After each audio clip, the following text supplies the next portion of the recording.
was in blight, and during Storm Sandy, Sandy helped us by taking half of that house away. But we did charge the owner $12,000 to tear it down. So that's one of the outstanding. You'll see on the last page, or next the middle page, that 12,300 for 2131 Fairfield Beach Road is outstanding. We put a lien on the property, and the owner, before he can do anything with that property, must reimburse us for that.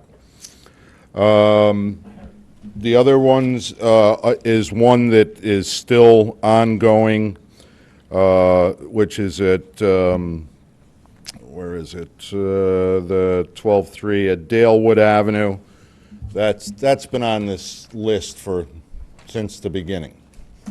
2 years ago, the Board of Selectmen decided to give the owner a mortgage for $24,000 and have them pay us $200 a month until it's paid off. So she's up to date with her payments, and we collect $2,400 a year from her. So we still have about 4 or 5 years to go on that. We have collected, which a lot of you will be glad to see, from I. Brown Brothers and the properties on Kings Highway. We collected a fine of $35,000, $35,800 from them just recently, and the property has changed owners. It is in zoning right at this moment as we speak to, believe it or not, they're going to build a Walgreens. We won't let them build anywhere else there. And those properties will be demolished as soon as spring gets here.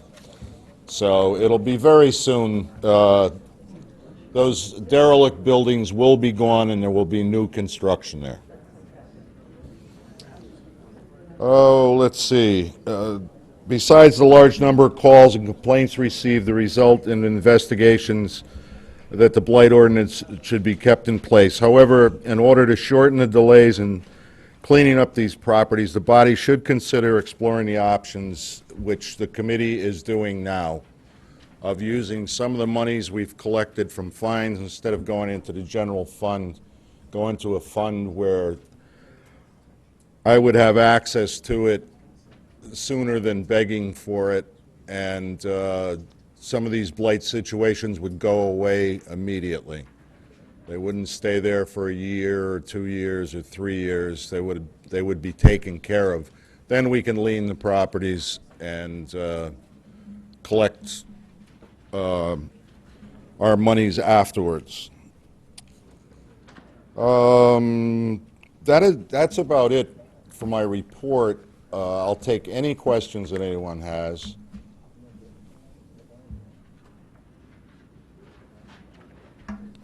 Any questions or anything? Yeah, there's a couple coming up. Representative Walker, yes. Thank you, Mr. Moderator. Jay Wolk, District 6. Just a quick question. I guess we're in the same boat that we were in the last time with the old IGA building on Stratfield Road. The same thing there. That's why we left it on. They clean it up. It gets more graffiti. I call the owner. He comes out. He takes care of the graffiti. We still leave it on there. It's just ongoing. We just have to keep after him to keep it up. Okay, thank you. There were a couple of prospects that I found out were trying to lease the building. The problem was that, they wanted to open a liquor store there. Zoning would have let them open the liquor store. I mean, it was zoned for that, but they had to lease all 10,000 square feet. 10,000 square foot liquor store is pretty good size. And he had no use for the 10,000 square feet. Plus, I think the whole building needs to be gutted, in my own opinion. Yeah, oh, sure. Yeah, and he had to do a lot of work on it too, to get it, to get it open. It's not worth it. I mean, can we get it into condemnation? I don't know. I think, good question for the town attorney. I think we would be in court a long time trying to take care of that, and it'd be very expensive. Thank you. Any other members? Representative Dean?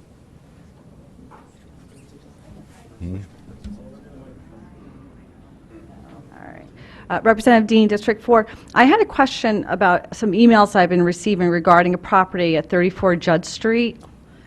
Yes, actually, I was about to go out there this afternoon. I didn't get a chance to. I will be out there tomorrow morning. I'm just trying to clarify. So I had some questions regarding that. Does it fall under you, or does it fall under zoning? Because the questions and the complaints coming in are about excessive cars, unregistered, on the property. Right. And who handles that? Well, the complaint came to me.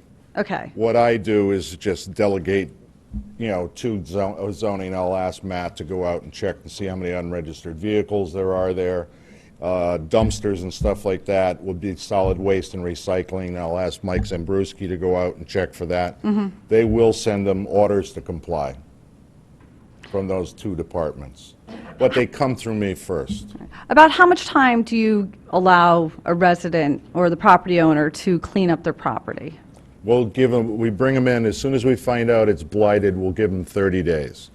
After 30 days, we actually send them a second notice. If we've seen no progress at all, we'll bring them in again, talk to them. If they don't answer our certified mail, from that time on, they have 30 days, then we'll send them a citation, start fining them $100 a day from that time on. Property? Yeah, actually, it's not part of the one of that particular building owns the commercial property in front of it. In other words, where Mediterranean Pizza and the carpet place, all that is owned by the person who owns that house. So they could, in essence, move the cars to the commercial property? That's a zoning question. No, they shouldn't be able to. They should, either on commercial property or residential property, if I'm quoting zoning right, you cannot have unregistered motor vehicles. Okay. Will you reach out to this gentleman who's sending the emails complaining? Yeah, I In have. that it's I 30 have. days, Yeah, as soon as I go out there and make sure, it's blighted and who to send it to, yes. If I don't notify him, planning and zoning will, or solid waste and recycling for the dumpsters. notify the property owner or whoever's making the We're complaint? going to notify the property owner. I'll notify the gentleman who made the complaint. 34, yeah, okay, I have that. Okay, thank you. I'm just trying to remember, sometimes I get emails, I don't get formal complaints, and then or I'll get anonymous ones. Who do I get back Oh, to? the person making the complaint is very clear about it, and he wants an ordinance created. Well, that's another story for another day. Thank you. Yeah, well, it was supposed to actually come up at the Blight meeting this past month, but we had 35 inches of snow and we didn't have it. So that's the only reason it hasn't been taken care of sooner. Representative Hopkins?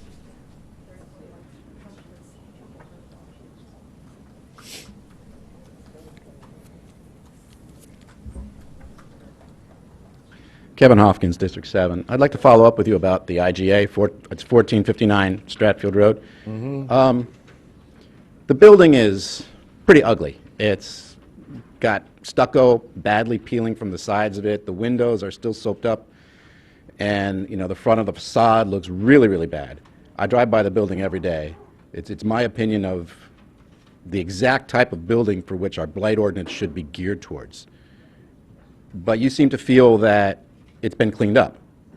Sometimes it gets cleaned up if I call the owner of the property, he refers me to Walgreens because Walgreens has a long-term lease on the property. Then I have to get through Walgreens attorneys to get someone out there to clean the place. So Walgreens has control of the physical control of the property because of the lease, is that right? Yes. I just want to ask you, do you feel that under the current statute that you have authority to do something, whether it's Walgreens or not, to do something about that building because of the problems with the stucco peeling off the side and because of the incredibly ugly facade and other issues, not just graffiti or garbage lying around the side. Do you feel that those kinds of things under the current statute gives you some authority to issue a fine Well, based first on of that? all, it's not a statute, it's a Excuse me. town ordinance. Town ordinance, okay. Yeah, I could start fining Walgreens $100 a day. They'll send somebody out, fix it up. Then it's up to the committee, not myself, the fire marshal, and the health director, to decide whether it's been cleaned enough to take it off the blight list. I mean, if they have a long-term lease, I know they do on that piece of property, they'll come out, they'll fix it up just enough. You know, they're not gonna tear it down and build a new building for you.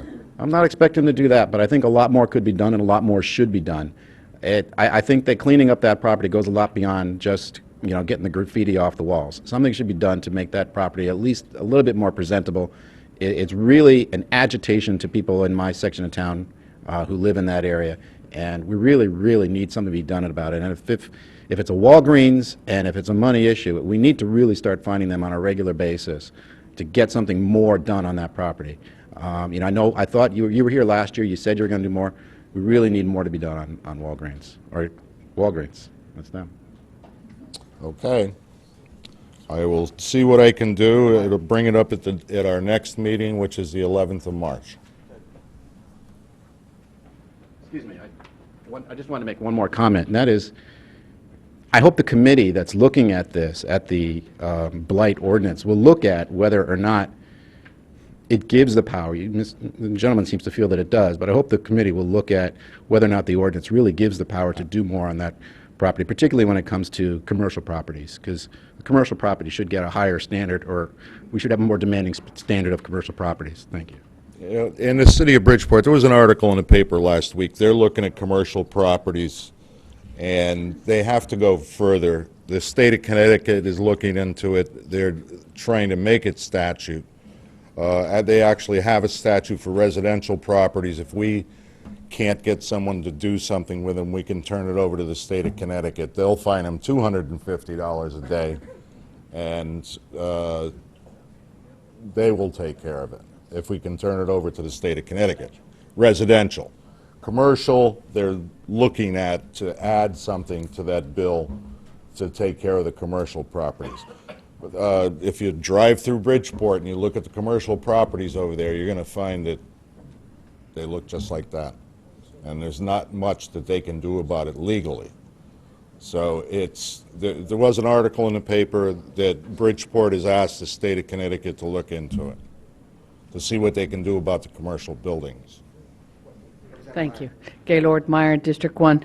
Last year, I noticed at 3611 Post Road, I believe it was Mr. Hurley from District 1 also asked you about this piece of property. It is definitely an eyesore. I see here that it's been moved to condemnation. Can you tell us what, if anything's going to happen? I mean, that is the gateway to Southport and also coming in. Well, I realize that. Yeah. We have the same problem on Black Rock Turnpike too with the plant factory. Every entrance to town has one of those properties.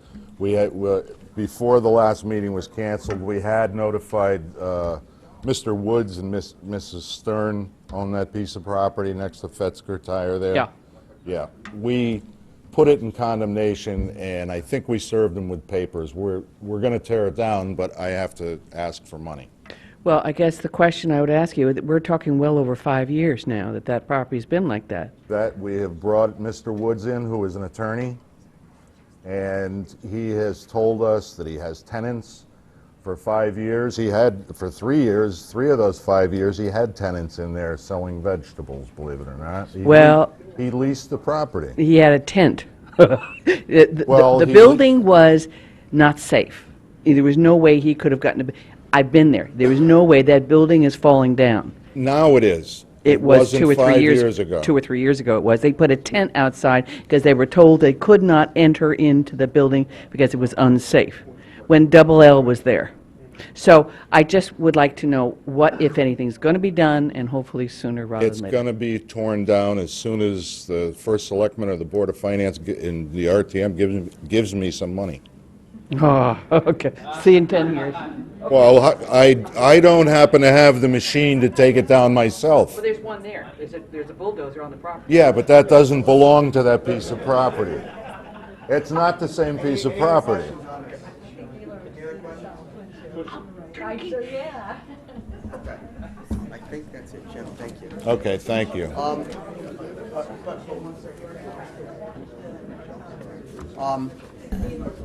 Representative DiMartino, is there anything you wanted to add as chairman? Can I just have everyone's silence, please?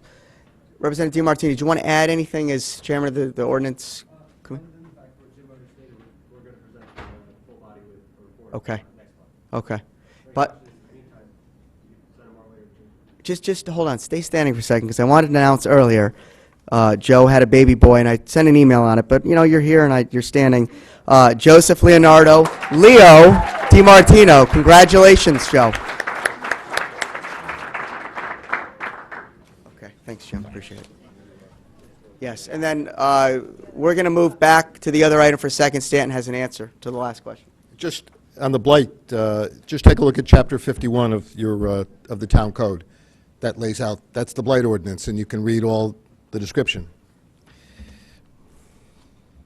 All right, going back to leases, if you look at Chapter 35, Section 35.5 of the code, the two sections that are involved are F and G, and F says that the first selectman may, with the approval of the Board of Selectmen, referral to TPZ if there is a change of use, and subsequent approval of the RTM, negotiate property leases of 3 years or longer, et cetera, at fair value. Section G then says that the first selectman may lease property to townspeople for a term of fewer than 3 years at fair market value. At fair value, it says. It doesn't say fair market, it says fair value, whatever that is. So that's the difference. So anything 3 years or longer comes to this body for approval.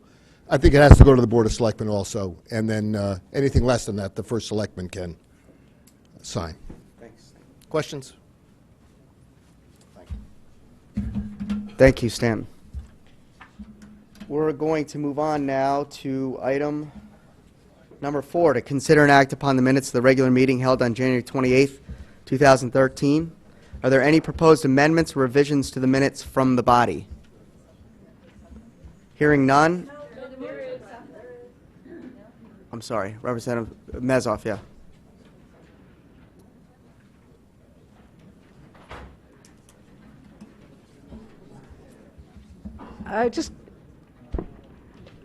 Amy Mezoff, District 4. I just want to make mention of, there was a slight inaccuracy on the vote on the item 3A.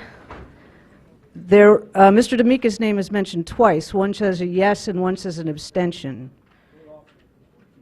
This is So which we need member? clarification. Mr. D'Amica, Representative D'Amica. he's under both yes for lip and one for abstention. My recollection is that he abstained, but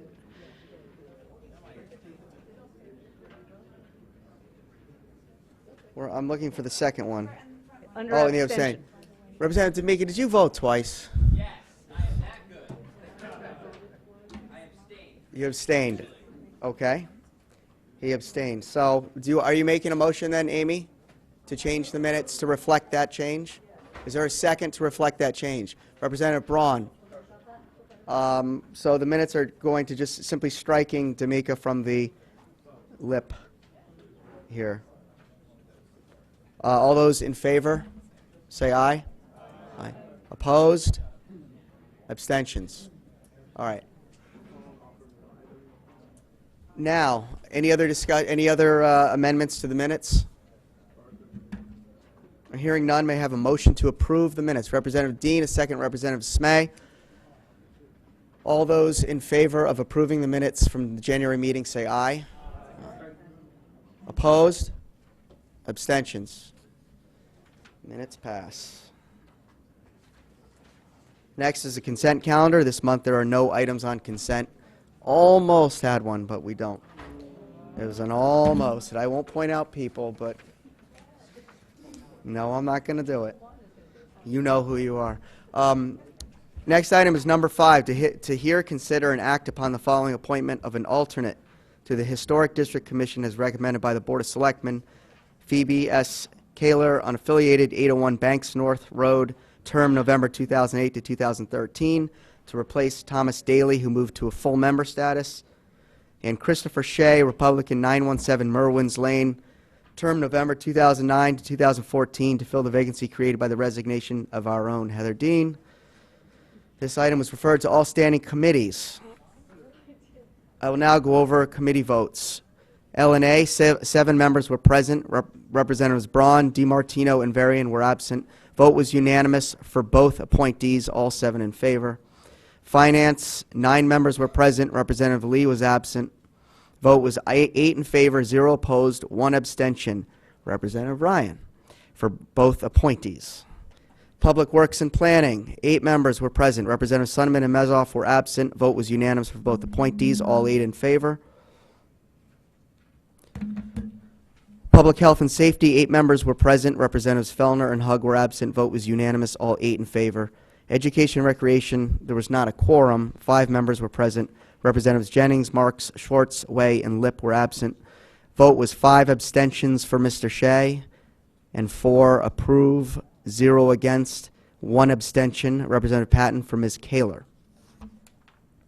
So, we'll now go to the floor on both of these appointees. You're welcome to divide if you want, or we can just move to discuss both. So I open it up to the floor. Discussion? Hearing none, are there any comments from the public? Okay. We're now going to vote on item number 5, both appointees, by voice vote. All those in favor say aye. Aye. Opposed? Abstentions? Are either of the 2 appointees here tonight? They're both here. Thank you for coming, and congratulations. Thank you. Item number 6. To hear, consider, and act upon the following resolution as recommended by the Board of Finance. Resolved that the bond appropriation entitled "A Resolution Appropriating $1,037,000 for the cost of certain non-recurring capital projects and authorizing the issuance of bonds to finance such appropriation, consisting of 3 pages, a copy of which is attached hereto, be and hereby is approved." In terms of standing committees, L&A vote was 2 in favor. Representatives Hopkins and Stamler, 0 against and 4 abstentions. Finance, vote was in favor, 5 in favor. Representatives Ambrose, McCarthy, Newman, Ferentz, and Dean, 2 opposed. Representatives Ryan and McKenzie, and 2 abstentions. That doesn't add up tonight. Yes, it does. Representatives Marmion and Jacob. Public Works and Planning, vote was 5 in favor and 3 opposed. Representatives Conley, Hannum, and Abercrombie opposed. Public Health and Safety, vote was 5 in favor. Representatives Hochberg, Walk, Smay, Ambrose, and D'Amica, 2 against, Pontrelli and Meyer, and 1 abstention, Representative Hurley. Education and Recreation, vote was 1 in favor, Representative Campbell, 2 against, Representatives Mirabili and Patton, and 2 abstentions, Representatives Gottlieb and McCullough. Do I have a motion to approve? Representative Mottola, a second. Representative Schwartz. We'll now go to the body. Now, this is how we're going to handle this item, just so everybody knows. There are 6 items on here, and anyone can divide if they want, or we can just move through and discuss all. Okay. Representative Ambrose. Okay. So what we'll do is we're going to go through each item, discuss, and unless there is a motion to reduce, we'll move to the next. We're not going to vote on each item, only if there is a motion to change the bond. We can't increase, we can only reduce or approve as is. So, discussion. If there's not a motion, we move to the next item. It's a running tally, and we go to the end. Representative Schwartz. Hal Schwartz, District 7. Mr. Moderator, body, I'd like to make a motion that we move the whole item to next month. We have a whole bunch of questions. I'd like to hear from the Chief of Police as to why we need a new HVAC system in the police department. I'd like to hear from the fire chief. I'd like to hear from the first selectman or somebody as to why we need a generator. Obviously, we know, but we have questions. We don't have answers. I think before we decide to either put it aside or not do it, we should have the answers that we need to the questions. I spoke to both directors of the Parks and Recreation and Public Works. Both of them told me that it would not be terrible that we move this on to next month. I think we have questions. I'd like to make a motion to move it to a date certain, which would be our next meeting, which would be March the 18th. Is there a second on the motion? Representative McAleese? The next meeting is not March 18. I think it's the...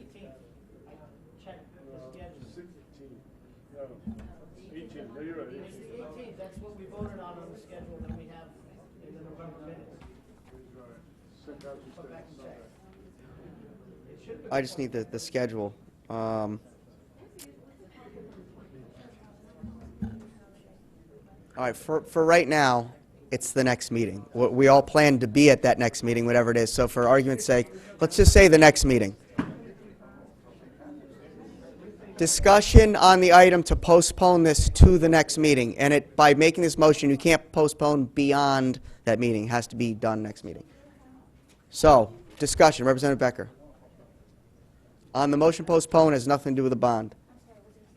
Thank you, Mr. Moderator. David There Becker, was a second, Representative McAleese. District yes. 1. The only other thing would be that last year, I believe Public Works did provide it. This year, certainly, the Board of Education has been doing more detail in, I think there's a list of points that they do kind of in advance. And this seemed to be lacking that list of points where they addressed everything and provided more detail right off the bat. So maybe it'd be helpful for them to try to mirror something a little bit along the lines of last year for us, no matter what. And then I would just recommend, and I may do the same, but over maybe the next week, submitting to you any questions so that they then have some adequate time, because obviously once we push this 1 month, it'd be nice not to have to do that again. But certainly I would specifically request that that points thing be answered on every one of these items. And modeled after... Last year, I believe last Public year's- Works did. I know Board of Ed did it last year, and they had a list of very specific things that they answered in advance right off the bat, which provided a lot more clarity So, than what we saw this year. without seeing that example in front of me, one with Yeah. frequently asked questions and something, because we had a 9-point outline for each item I that, think there was a lot. Okay. We can go back and mirror, but it looked like this year was a lot more, a lot lighter than what last year's was. Okay. So that would just, a suggestion / Okay. request that I think would be helpful. any other discussion on this item? Yes, Representative Jacob.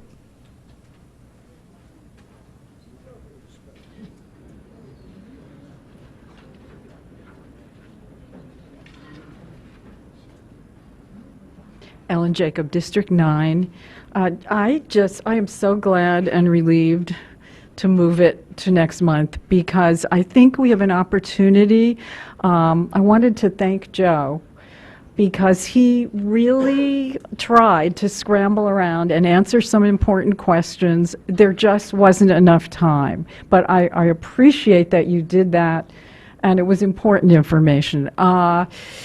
Two things just keep coming up over and over again, so I really hope in the questions or the template that we use to get the information that these two things are addressed, some kind of history of what similar projects have costed out, what we bonded originally, what they ended up costing, and whatever grant money we expected versus what we actually got back on some of these bonding issues. And I think if we could track a little bit of past history, plus put together more precise estimates, the projects I think a lot of us would be happy with. But we're missing those things. So thank you. Representative McKenzie. David McKenzie, District 3. I'm not sure that now is the time if we're postponing it, but in our discussion in committee, we had real concerns about this whole procedure and how we do it, and the fact that the way it's done right now is you make a best estimate and put it on the bond as a bond for the bond issue. but it's not really nailed down. The specs haven't been made, it hasn't been put out to bid, and there was a feeling that certainly of things that we all feel we're familiar with and can get our arms around, like air conditioning, that we ought to have a better number when it comes forward so we feel comfortable with what's actually put forward. And I think if we wait just till next month to discuss the procedure, we're going to just postpone the discussion. And so I'm asking, should we discuss procedure tonight and go to the specific issues at the next meeting? So I'm giving you a question. Right. Well, with the motion on the floor for the postponement, you could conceivably, I would say that it's a good discussion to have. By postponing it, we sort of move on to the next item. I don't know if you want to temporarily withdraw that motion and make it again. It seems like there's a lot of people who potentially could be in agreement with it. But we'll take us. The problem I have with is this body doesn't decide on the process.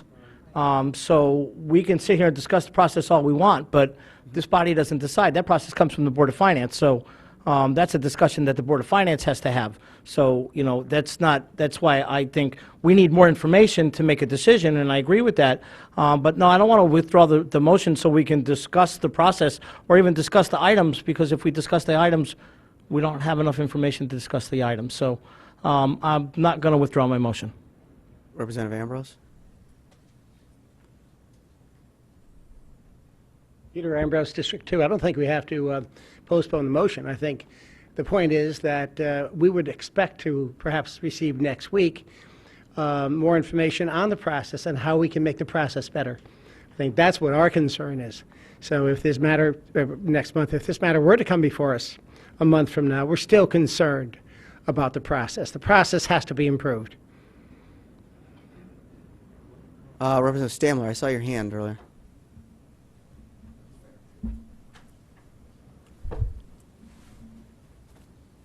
Ann Stamler, District 5. Just to support what Representative Ambrose just said, one of the things we can achieve by waiting a month is to submit questions on the process and perhaps ask for whoever is appropriate to be present to explain to us what the process is and who is responsible or authorized to make changes in it. So I support this motion, the motion to postpone. Any other members on the, yes, Representative Mottola.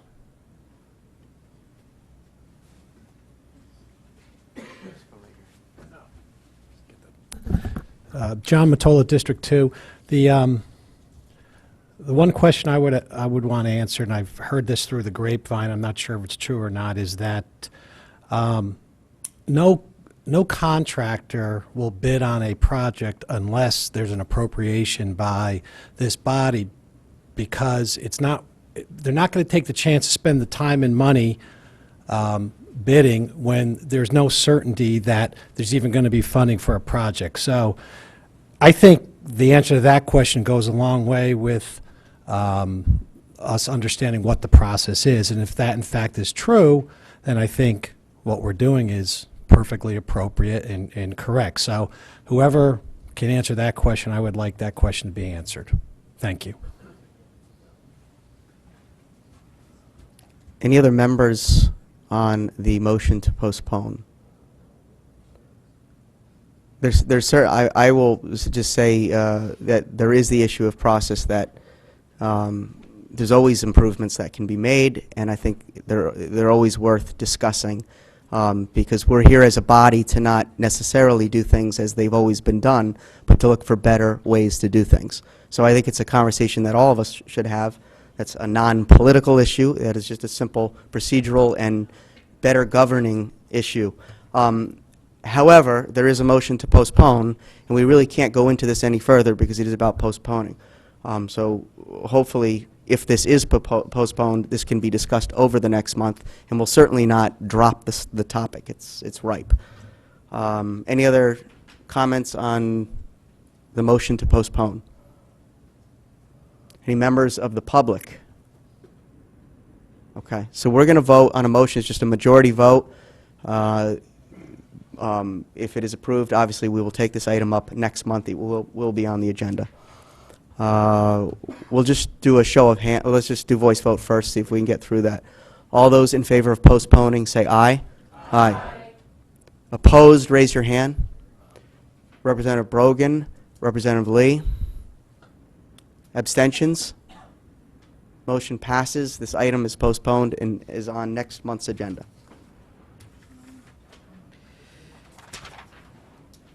Item number 7, to hear, consider, and act upon the following resolution as recommended by the Board of Finance. Resolved that the bond appropriation entitled A Resolution Amending and Restating Resolution adopted March 26, 2012 by the Representative Town Meeting consisting of 4 pages, a copy of which is attached hereto, be and hereby is approved.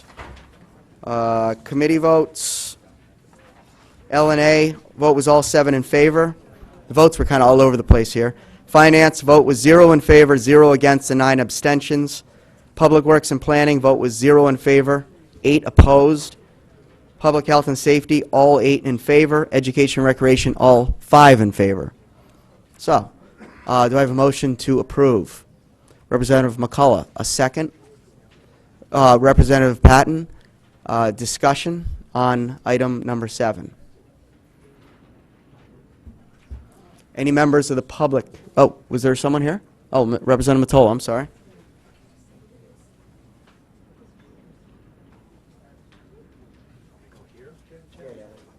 John Mottola, District 2. Can someone, our committee was confused, unfortunately, after we had the presentation. What's the exact figure here? That's the question I have. And that was our confusion, not Mr. Michael Angelo's. But we wanted to be clear about it. Thank you. Joseph Michelangelo, Director of Public Works.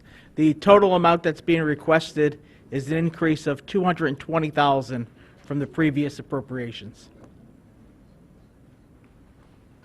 Any follow-up, Representative Mottola? Representative Mottola, any follow-up? No. Okay. Any other questions from the body? Comments? Any members of the public? Okay. We're now going to vote on item number 7, voice vote. All those in favor say aye. Aye. Opposed? Representative Meyer? Abstentions? Representative Mezoff? Was that your arm hurting, or you were? Oh, and the abstention. Okay, because you rubbed it afterwards. I couldn't tell. The item passes, and we go to number 8, to consider and act upon any other matters presented to said meeting in which may be properly acted upon under the rules of the Representative Town Meeting. Hearing none, do I have a motion to adjourn? Representative Mackley, second. Representative Dean. All those in favor say aye. Aye. Opposed? Abstentions? Sunman? Whatever the date is, we'll get it to you. What is the date? The 18th of March. Thank you, everyone, for the maybe shortest meeting, top 3 shortest ever.